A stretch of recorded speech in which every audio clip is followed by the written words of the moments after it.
Dès mon enfance, je rêvais que de travailler le bois.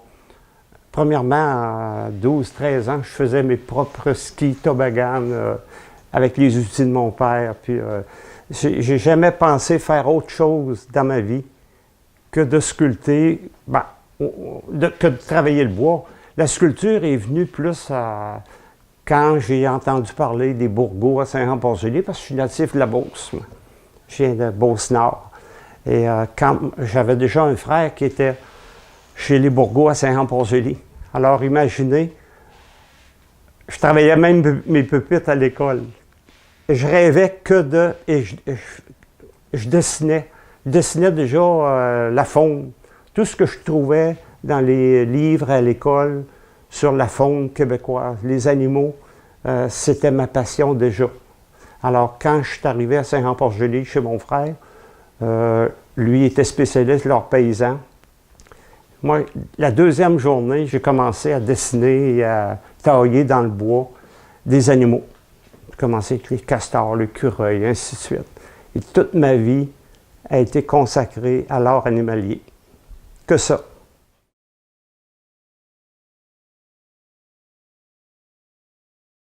Je suis arrivé en 57 ici, 56. Déjà, c'était la grosse évolution de Saint-Jean-Port-Joli. Toutes les Bourgault, Dubé, les Leclerc, les bateaux. Ça a été pour moi, quand je suis arrivé à Saint-Jean-Port-Joli, j'étais vraiment chez nous.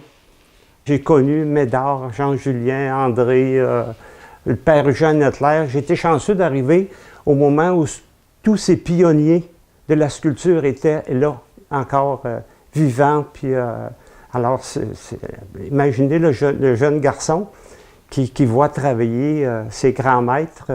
C'était passionnant pour moi, vraiment. En arrivant chez mon frère, j'avais un établi déjà, puis il m'a avancé plusieurs outils. Les 5 premières années, on peut dire qu'on apprend beaucoup. Il faut apprendre laminer le bois, comment le faire sécher, tout ça. C'est un apprentissage, la sculpture, ça ne s'apprend pas comme ça, là. C'est très long terme, oui. Étant donné qu'on était 2 frères, un spécialiste en art animalier et l'autre en art paysan, c'était merveilleux. Mais quand mon fils a eu l'âge de 5 ans, puis qu'il voulait commencer à 6 ans, 7 ans à sculpter, bien, je me suis parti ma propre boutique. Et depuis l'âge de 7 ans, mon fils suit la tradition. Oui. Alors, on est père-fils aujourd'hui à faire l'art animalier.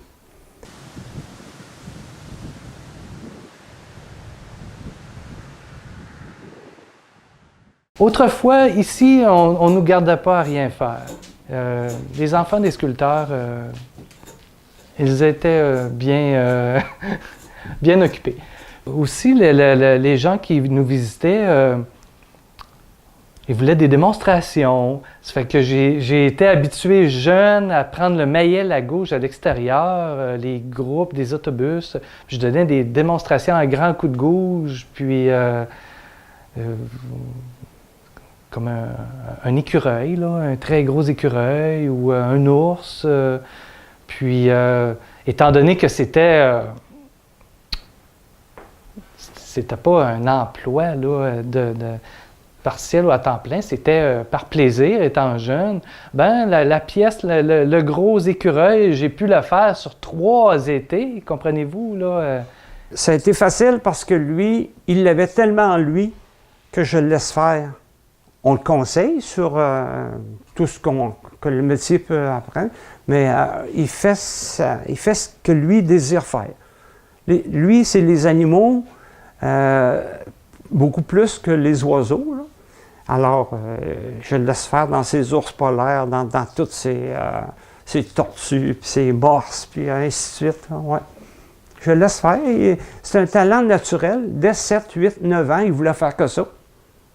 Même s'il a fait des études hautes pour... mais il revenait toujours à la sculpture.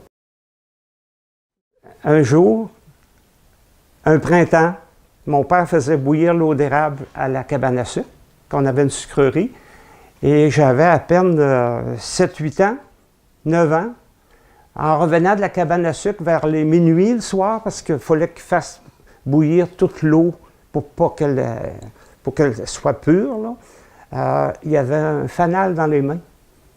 Et un grand-duc d'Amérique qui a plongé sur nous, jusque tout près, là. Et dès là, j'ai commencé à me documenter sur le grand-duc, sur l'oiseau, s'il peut attaquer l'homme. Puis c'est vrai, un grand-duc, ça a des griffes, là. Puis c'est là que j'ai commencé à dessiner des hiboux. Et le hibou a été pour moi toute ma vie, même depuis la première journée de sculpture, là, a été un fétiche. Quand je fais un hibou, c'est vraiment là, aller chercher les yeux. Là, ouais. C'est la passion de faire dans le bois, faire vivre chaque espèce. Tout ça. C'est vraiment une passion, c'est un défi. On ne fait pas aucune espèce, aucune sculpture sans avoir la documentation. Vous voyez ici, je taille en direct dans une bûche un bois de mer, le fou de bassin. Alors, je suis allé chercher plusieurs photographies hier de fous de bassin dans les livres d'animaux et ainsi de suite. Ouais. Pour dessiner le fou de bassin tel qu'il est. Ce n'est pas un oiseau comme ça, là. Si je fais un fou de bassin, c'est un fou de bassin. Si je fais un aigle, je sors toute la documentation sur l'aigle, ainsi de suite. Le détail final fait beaucoup la réussite de la pièce. Ça prend une centaine d'outils pour faire un peu de tout, pour faire tout ce qu'on veut faire, là. Il y en a de toutes les formes, de toutes les espèces. Ouais. Fait que c'est pas juste avec 2-3 outils qu'on peut faire des pièces, non. Il n'y a pas de journée suffit. Même le dimanche, il arrive un touriste ici, il y a toujours une pièce en ébauche. Ça me fait plaisir de donner une démonstration. Il demande encore au kiosque d'information touristique, est-ce qu'on peut voir des artisans à l'œuvre? C'est ça que le monde veut le voir. Alors moi ici, j'ai les établis, les outils sont toujours là, prêts à donner une démonstration. Oui, accueillir. Saint-Jean-Port-Joli a eu une très forte évolution, mais ceux qui demeurent aujourd'hui, là, c'est parce qu'ils sont vraiment spécialisés. Puis, oui, c'est certain qu'avec les années, j'ai des collectionneurs, moi, qui viennent à chaque année, puis ils disent, l'année prochaine, j'aimerais telle pièce. J'ai dit à un client qui collectionne que des œuvres vraiment uniques, là, je veux faire un jeu d'échecs, puis il dit quand il sera fini, envoie de la photo, tout ça. Fait que c'est comme ça qu'on peut en survivre, là. Moi, j'ai une réserve. Mon fils, il n'y a pas d'inquiétude. Dans 20 ans, il va avoir encore du bois. Parce que j'ai une bonne réserve de bois. Le bois de grève, à chaque printemps, il faut aller chercher. À chaque marée, on va au bord du fleuve, puis il arrive toujours des pièces nouvelles. Ça, le bois de grève, on peut en ramasser une quantité, mais très peu va être sélectionné pour la sculpture. Il faut qu'il soit beau, faut qu'il soit parfait. Là. Le bois de grève, là. Le loup, c'est une branche de cèdre. Puis on aime beaucoup composer avec l'écorce, les nuances. Souvent, c'est assez délicat. On essaie là, de garder les... Parce que le bois est complice de l'œuvre, bien souvent. Comme ici, un bel exemple là, que le bois est complice de l'œuvre, parce que c'est vraiment grugé par le castor. Il y a un côté authentique. Puis les gens adorent ça, là. J'ai fait des pièces là, ces dernières années là, que je rêvais depuis très longtemps à faire. Mais le surplus de commandes qu'on avait nous forçait à faire toujours ce que le client voulait. Là, à la fin de ma vie, je fais vraiment ce que je désire faire depuis longtemps. C'est ça, là. Ouais.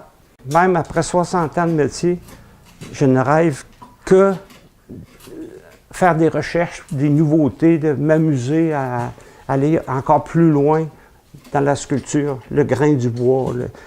Surtout découvrir dans les... là, c'est un bois de grève, là, mais c'est un bois rosé au centre. C'est de toute beauté. À mesure que j'avance, le grain du bois, là, ça va être c'est une vraie passion. C'est beau. Le genre de sculpture qu'on fait, là, c'est pas très reconnu. Très, très. Ouais. Je suis content parce que ça me permet de continuer à sculpter jusqu'à temps que j'aurai la santé de le faire. Mais de ce côté-là, je suis très chanceux. Moi, c'est une chance que j'ai. Puis les gens me le disent, de travailler avec mon père. Puis c'est des belles années parce qu'il ne sera pas toujours là. Puis c'est d'en profiter. Là.